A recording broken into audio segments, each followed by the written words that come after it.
Hi, and welcome to Aging in Place for every stage in life. What if you could visit or have a home that would accommodate anyone at any age, any physical ability, at any time? How cool would that be? That's what we're doing here at Aging in Place. Why me? Because I'm a doctor of psychology and I specialize in physical spaces and health and wellness. Also, I love designing with intent at any age. Why now? Because we, the baby boomers, want to age in place gracefully, and we want our families around us as much as we can. And why you, the audience? Because we want you to experience what it's like to have a home that's safe, aesthetically pleasing, and that you can live in at any age, with any ability, at any time. I'd like to introduce you now to Aging in Place podcast for every stage in life.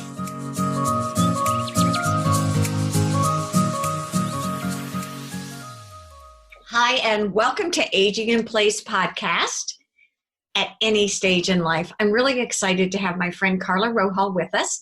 She works at Cregger, and it's really interesting to me that you and I are talking today about aging in place at any stage in life. We were just talking about this. I've got 9 grandchildren. Oh my goodness. Oh my goodness. And a 91-year-old dad who lives with me. Mm-hmm. You've got 1 daughter, but you are recently an empty nester. Yes. I would love to talk to you a little bit about Cregger Supply, what you do, and why it's so important that we have a kitchen that functions at any age, a bathroom that functions at any age, and how we can kind of make that happen. So thank you for joining us. Sure. I'm glad to be here. Thank you. We see a lot of people in this area that are looking towards their retirement. And even if they don't have special needs right now, they want to make sure that if they do, that they are prepared for them. So that starts in the design stage, of course, with their architects, with their designers, with their builders. And then they come into Cregger and they start seeing what we have to offer for them. How long have you been with Cregger, and what does Cregger really do? What's the comprehensive plan, if you will? Okay, I have been with Cregger for 16 years and in the industry for 24. We are a plumbing supply wholesaler, which also includes the kind of accessories that go along with bathrooms. Mm-hmm. And also we do appliances and in a different market, and lighting in this market, grown and HVAC in this market. Yes. In the 16 years that you've been there, have you seen a huge trend toward proactively paying attention to aging in place or at any stage in life? In other words, doing things like prepping for handrails before we even need them. Yes. When I started, it was more retroactive. Like they would come in after the fact. We've had this happen. We need to get a higher height toilet now. We need to get some grab bars put in. Do you have anything that can go in if we weren't prepared for this? But that was then, and this is now. And we have people that are younger than me coming through the door talking about, we're going to be in this house for a while. We could have a parent move in, or something could happen to us, and we want to be prepared for it. It could be as much as just putting this stuff behind the walls and being prepared for what if, or putting it in now and just making sure it's decorative enough that it doesn't look so hospital. I was just going to say institutional is really what we're talking about. Yes. So I would love to kind of take a tour of of Cregger with you and I walking through it in our minds and talking to people. I tell you, if you haven't been there, it really is fun to go in and see. You can get some brilliant ideas. But I want to talk first of all about bathroom. So let's go through. One of the things that people talk to me all about as a designer is, I don't want a grab bar. I'm not having a grab bar. They look horrible. And what do you mean I might need a handheld shower? Or, gosh, Carla, can you help me prepare if I have to transfer my dad from a wheelchair into the shower? What about a bench? Let's talk about some of the products that are out there right now. Sure. We can start with that shower, with the bench. So you have a walk-in shower, which we sell, of course, the linear drains. So there's no threshold, and it keeps the water so that it doesn't come outside of the shower, and you don't have to, you can push a wheelchair straight in. Okay. You can transfer them to a seat that is rated to handle, up to 500 pounds. Right. And they can have grab bars anywhere in that shower that don't look so institutional. They match the design of the fixture and the finish of the fixture. Do you recommend putting a grab bar at a specific place in a bathroom like that? Well, generally, I guess in the shower is what we're really talking about. Generally they like to put a small hand size grab bar right when you're entering a shower. Okay, that makes sense. Just so you can have something to grab onto if there is a threshold. Okay. That's nice to have that there. Then generally by a bench, okay, you would have something. A lot of times they'll do it on a 45, but sometimes it'll go straight across. And it can be whatever length you want it to be according to the size of your shower. They make them 12, 18, 24. But they don't look industrial. They not at all. It looks like a larger towel bar holder, if you will. All right. It just is bigger, but it looks the same, decorative, finish-wise, all that. I was just going to say, what about finishes? Can I get the oil bronze? Can I get silver? Can I get brush? Just about anything. Can we get the new bronze and brass? You can get all the new brasses and bronzes and matte blacks and white, all of it. That's very hip and cool now. Okay, so I've got that. Now let's talk a little bit about the shower itself. So I'm saying shower itself, and I'm really the fixture. Thank you. The water. Yes, exactly. The water delivery. The handhelds are obviously key. We've done showers where people have to be showered by someone else. Okay. So we've done like two handheld showers on each side, so it would be very easy to get to the person in the wheelchair for the caregiver. Yeah, I never thought about that. The other thing I'm thinking about as we're speaking now is if I am, well, let's say I'm not even, I don't even have a disability, but I have a shoulder injury. Well, I guess that is a disability, and I can't really reach across. Do you ever consider putting the, what do you call that? The turner on or off? Valve. The valve. Very technical term. Close by, or is that placed strategically too?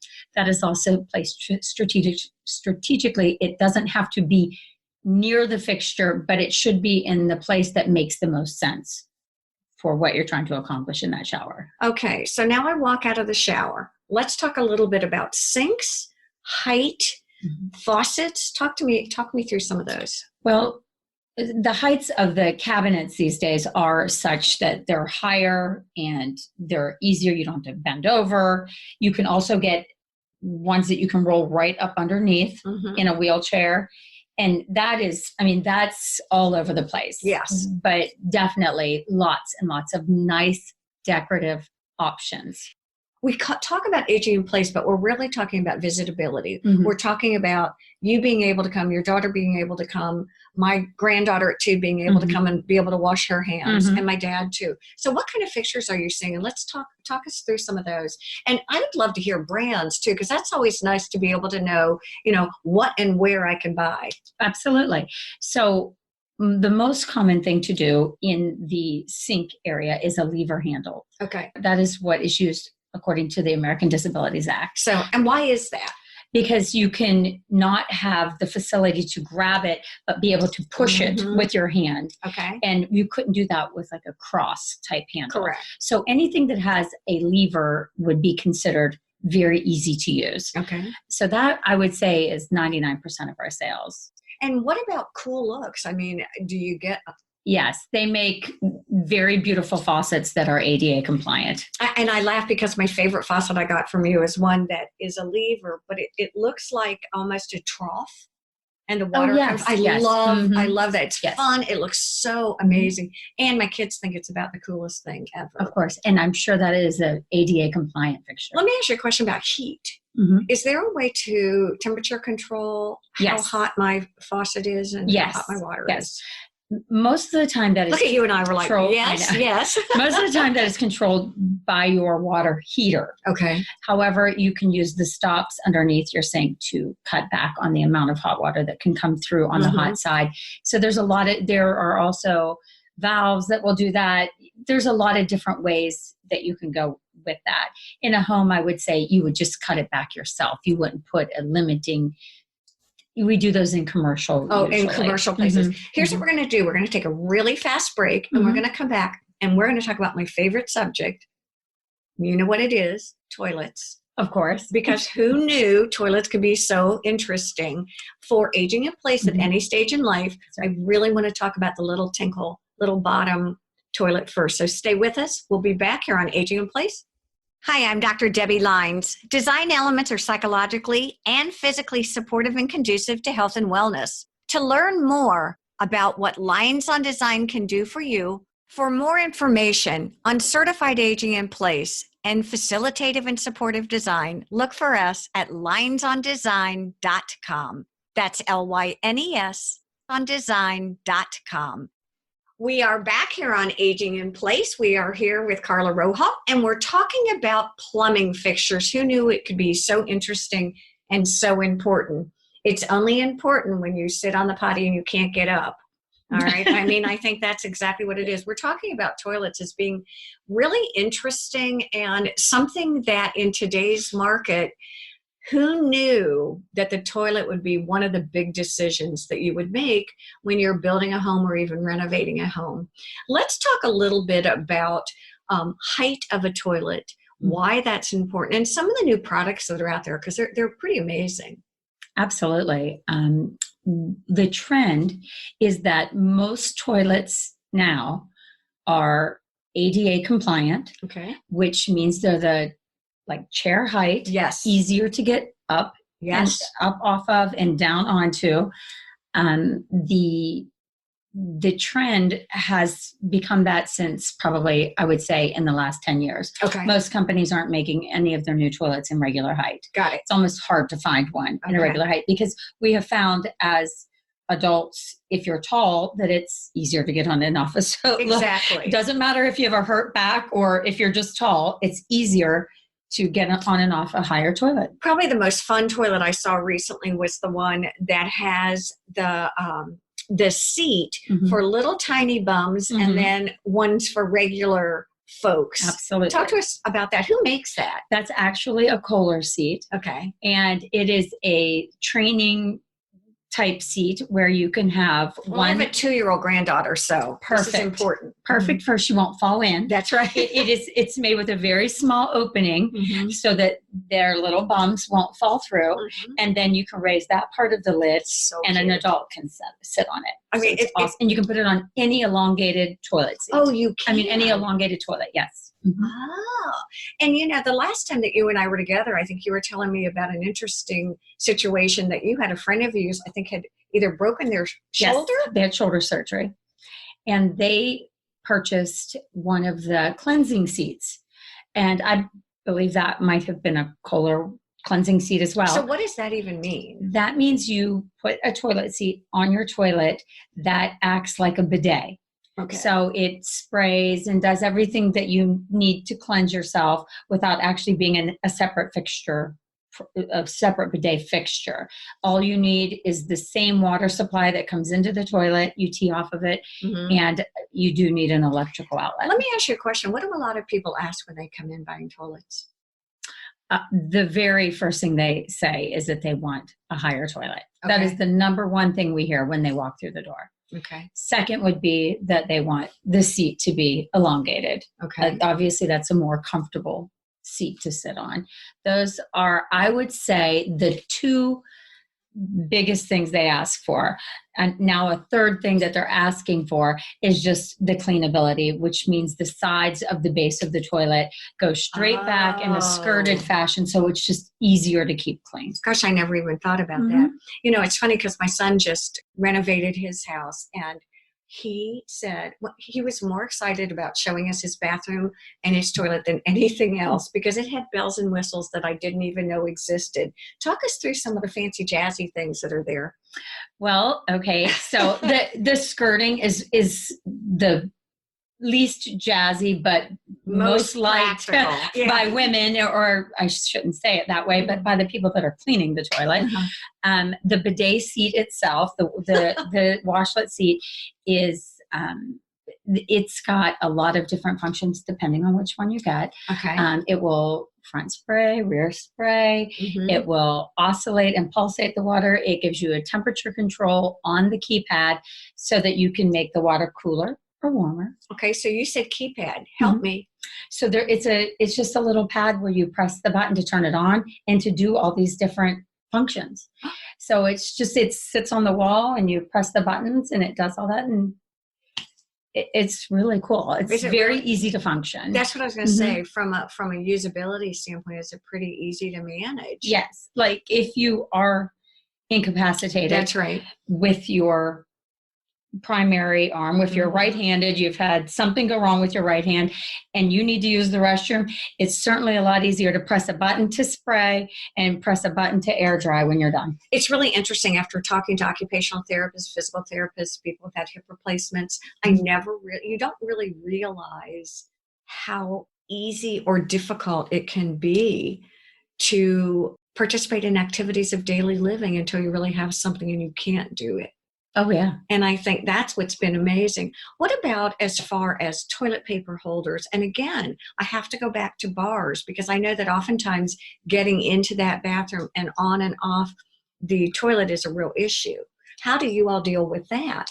With the grab bars, again, a lot of people have their bathroom, the water closet area set up for or put in immediately at least one bar. Okay. In a commercial situation, you have to have 3. It's mandatory to have. Where 3? You have a vertical, and a horizontal, and then a horizontal behind the toilet. That is to code.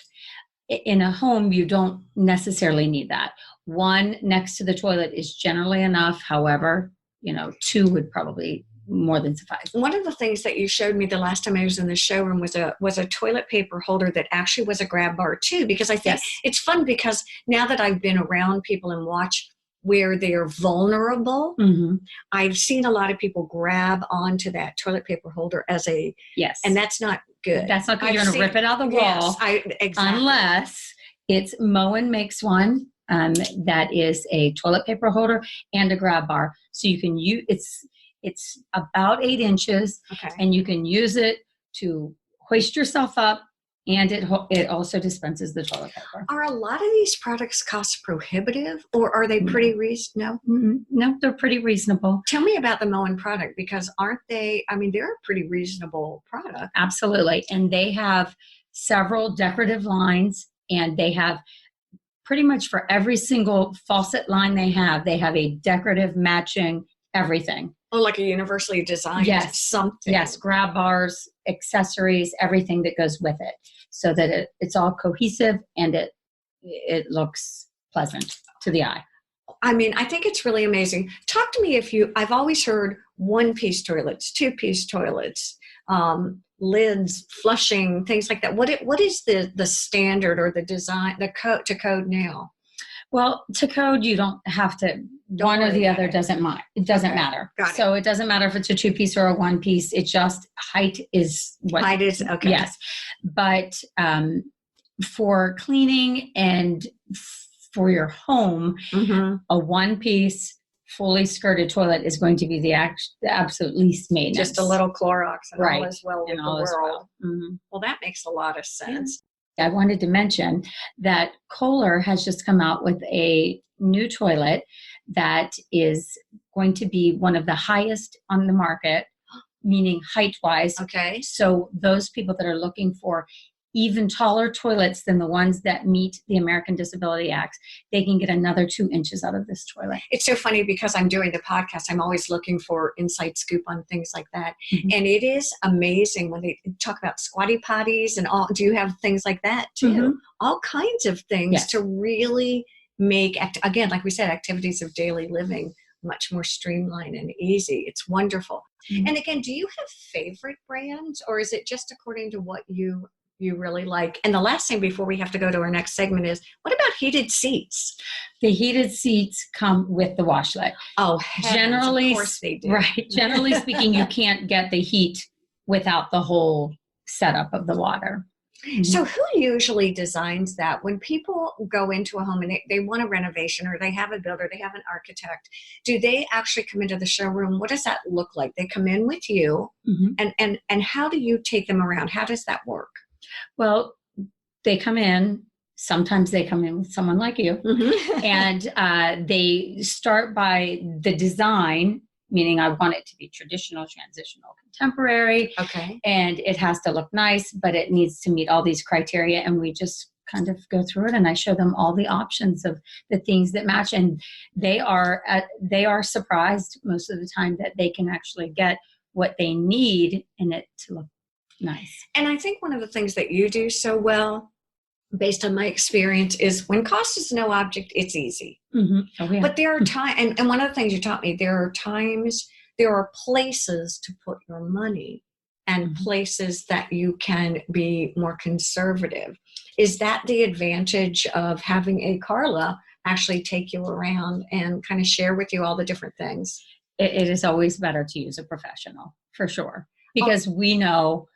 We've been doing this for years. We know how to help you save money. We know how to help you get everything that you need.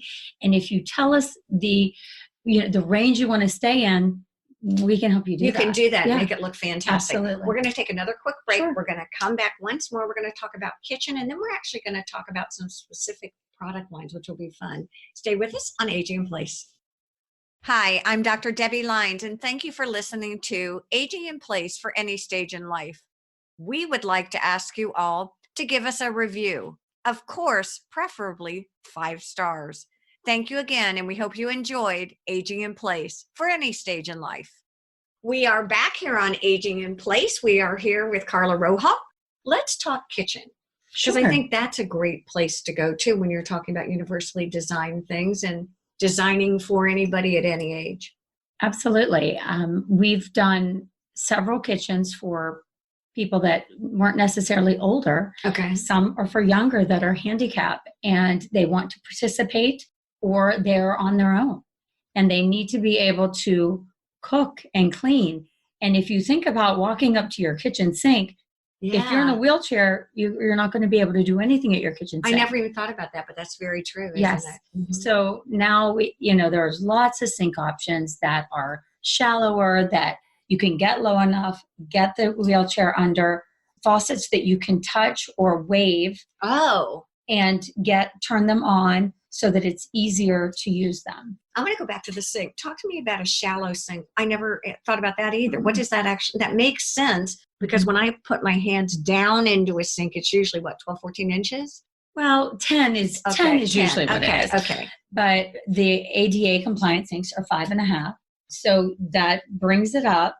It still gives you, enough. Ample. Yes. But I think the trend had been bigger, deeper, and that just doesn't work in a situation where somebody is disabled. Do you typically work with architects to design that? Or do you, you pretty much know all your products and know what you can do with all of them. Who makes a shallow sink like that? LK Manufacturing, they have several. Oh, do they several. Really? Now talk about LK for a second, because that's a name that I know because of you, but talk to us about that product line. They do a lot of kitchen things? Yes, they are a manufacturer of stainless steel sinks, and they also have a lot of commercial product that I don't necessarily deal with, but we deal with their sinks. And the thing that I like about LK is you can almost say, okay, I want a stainless steel sink that's X wide by this deep, and they have it. They have thousands of sinks that you can almost call out your size, your depth. Pretty cost-effective company too? They have everything from entry level to pretty high end, depending on gauge and thickness. Okay, gauge and thickness. Gauge and what? Gauge is the thickness. Gauge is the thickness of the stainless steel. What are you seeing from a trending point of view? Are you seeing porcelain? Are you seeing stainless as what people are really tending toward, or the big white farm sinks? Yes. Thank you. Okay, we sell a lot of the white farm sinks. Okay, that is a huge trend and has been, I would say, I have one in my house is 11 years old. So I would say that trend has been around for a while, and I don't see it drying up anytime soon. The stainless steel is it's just a workhorse of a sink. And people people just like it. They're comfortable with it. They know what to expect. They know that really the only thing you can do to it is scratch it. Mm-hmm. And if they take the proper precautions, they can keep it nice for years to come. Okay, so what about faucets? You mentioned kind of a wave your hand over it faucet. And for the kitchen, we're talking about kitchen here. That's right. There's a couple different technologies out there. There's touch and there's wave motion kind of thing. So what does that mean? Who makes touch and how is that different than wave? Well, touch is Delta, the Delta company, and the Brizo company. Both make touch faucets. I love it because even though people tend to say, well, I don't want to have to touch my faucet. Right. We don't have to touch it with your hand. Right. You can touch it with your elbow, the back of your hand, your ear. It doesn't matter. And that's pretty much the entire body, less the head. The entire body of the faucet will come on and off by the simple touch of your skin. Boy, that makes sense, doesn't it? That's right. When you've got stuff all over your hands from baking or chicken or whatever, and you just don't want to spread the mess or the germs, it's nice to be able to touch. How does that temperature control? Now, the temperature control still has to be adjusted. That's right. Now, there is a new technology by that same company, by the Brizo company and the Delta company, that you will be able to call it out. Of course. And say that you want a certain temperature in your faucet. I love it. Is it fun? Oh my gosh, it's really fun new technology. And it is very new. And we are able to put it on our existing touch faucet, add it to that in the showroom. So we will be able to display it here in the next you got to go see the showroom's super fun. Mm-hmm.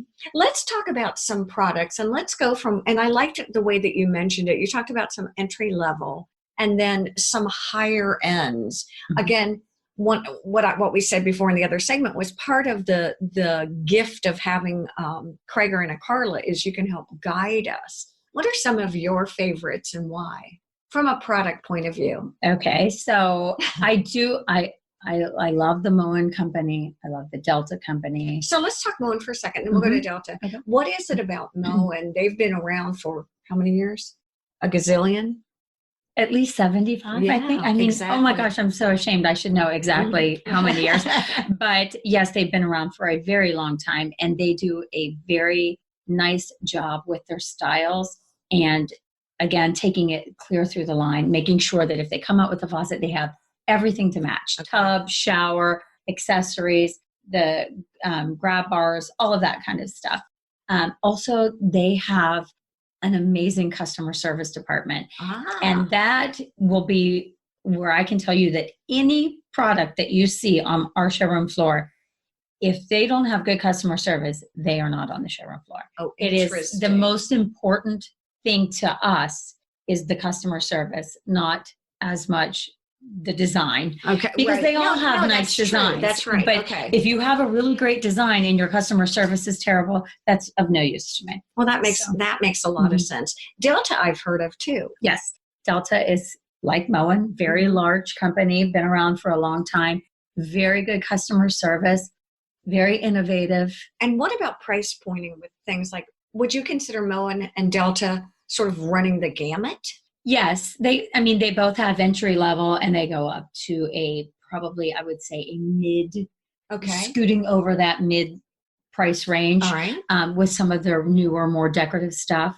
Who's more high end? What are some fun, trendy high end? Well, we have a lot of fun, trendy stuff. The Roll Company, right? That's ROHL, Roll. They have a lot of great designs that people like you, designers come in and they have a lot of wow factor there. Mm-hmm. It comes with a price, but but in the right place, again, get a little bling, a little. That's right. I mean, for sure, powder rooms are a great place to put that product, and kitchens, because when someone comes to your house, where do they land? They're going to see your kitchen for sure, and most likely they're going to see your powder room. Gotcha. So that's a great place to put those nice higher ends like Roll and Brizo and Newport Brass. Oh, and Newport Brass. I haven't heard of that. Yes, I guess I have. They are a great decorative company. They have all of the finishes. They do their own faucet finishing, and they do it for some other companies as well. So they have the ability to really have everything you need and every finish you need. Do you recommend that people stick with a flavor or a style throughout their home? Or do you find that people are like, you know what, this is my crazy powder room and I want to do something real wild in here. It doesn't match anything. I'm fine with whatever they want because it's your house. You're not building it for me. You're building it for you. However, I hear all the time that people want to make sure that when they go to resell their home, okay, good point, that everyone's going to like it. So, generally they may jazz up some things and do some things a little different, but they don't leave the idea of this house is traditional or transitional or contemporary. They try to stay at least consistent in that. So if anybody thought that this episode of Aging in Place, a podcast might be like, really? I'm going to talk about toilets and fixtures? And they would like, oh, we're going to skip that? No, it's fascinating. And I so appreciate you joining us. We learned a lot, and you have to come back and we will talk a lot. There's a lot more to talk about, actually. Carla, thank you. Thank you. Thank you all for joining us here on Aging in Place. Hi, I'm Dr. Debi Lynes, and thank you for listening to Aging in Place for Any Stage in Life. We would like to ask you all to give us a review. Of course, preferably 5 stars. Thank you again, and we hope you enjoyed Aging in Place for Any Stage in Life. I'd like to introduce you to a friend of mine, Tracy. Tracy is naturally curious and always creative. And when we were doing the Aging in Place podcast, she said, there are so many quick tips that I can think of offhand. My response, who knew? She's going to be with us every week, giving us a quick tip and a hint that is a practical application. Thanks, Debbie. This suggestion is for those thinking about remodeling their kitchens. Ever thought about raising your dishwasher? Choices of dishwashers include drawers and half sizes, but raising it to a height where bending over repeatedly like an exercise would be marvelous. Kitchen cabinets can be reinforced to hold a dishwasher waist high if you wanted, and having it at this height could have other benefits, such as using the door when open as a prepping area, or even hold a glass as you pour your milk, if you're apt to spills like I am. And with seniors on blood pressure medications, simply bending over can bring on dizziness. Even back injuries can be aggravating when it comes to the dishwasher loading or unloading. So lift up those dirty dishes off the ground and leave the bending over to the gym. Raise it up, and that's your who knew. Here's our takeaway on Aging in Place for Carla Rohal. We're talking about plumbing fixtures today, and the takeaway is pretty impactful. Here's what I learned. Universally designed plumbing fixtures are gorgeous. They come in all finishes. You could even plumb for them before you need to put them in. But don't be intimidated and don't be afraid. They are a designer's dream rather than a designer's nightmare. Thank you all for joining us here on Aging in Place. Aging in Place podcast is hosted by Debi Lynes and produced by Henrik de Gior. If you have any comments or questions, send an email to debbie@aginginplacepodcast.com. We would love to hear from you. If you're interested in advertising or sponsoring this podcast, email us at pr@aginginplacepodcast.com. Thank you for listening to Aging in Place podcast.